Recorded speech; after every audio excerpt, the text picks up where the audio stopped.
Trois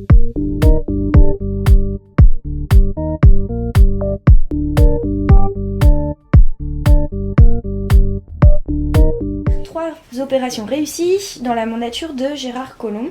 Écoutez, c'est la gestion du Rhône et de la Saône, avec les berges du Rhône, les berges de la Saône, pardon, et l'aménagement des quais du Rhône.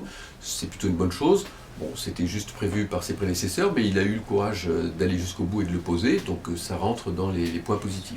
La volonté d'avancer sur la confluence, puisque c'était aussi prévu par ses prédécesseurs, le dossier était à maturité, il fallait que ça sorte.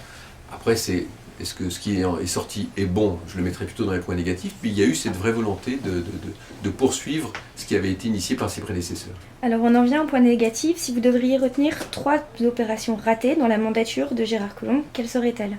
Eh bien, son mode de gestion solitaire et autoritaire, qui a posé des problèmes sur le Grand Stade, qui a posé des problèmes sur l'Hôtel-Dieu, qui a posé des problèmes sous le pont Schumann, qui a posé des problèmes sur la confluence.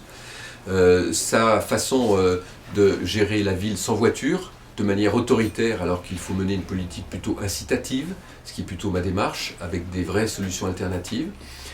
Et dans les points négatifs aussi, sa capacité à déséquilibrer notre fonctionnement, notamment commercial dans la ville, en créant des centres commerciaux qui ne fonctionnent pas au Carré de Soie et à la Confluence, en ayant un projet de 17 000 m² de nouveaux commerces en centre-ville à l'Hôtel-Dieu, alors que même l'activité commerciale du centre-ville est en difficulté.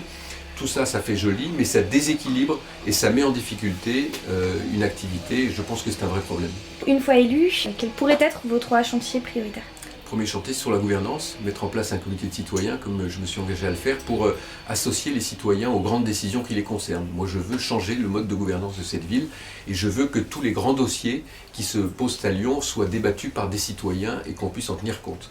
Donc c'est un mode de gestion totalement différent. La deuxième idée, c'est que je veux redonner à Lyon un vrai dynamisme économique et commercial, en concertation avec tous ces différents acteurs. Et je me rends compte qu'il y a beaucoup d'initiatives qui sont prises, mais sans suivi réel. Donc je pense qu'il faut être beaucoup plus orienté sur la création de clusters, de pôles de compétences. On en a quelques-uns à Lyon, il en faut beaucoup plus.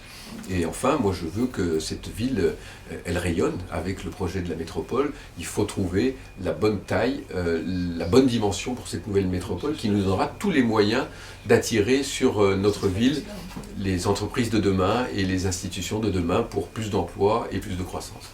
Merci.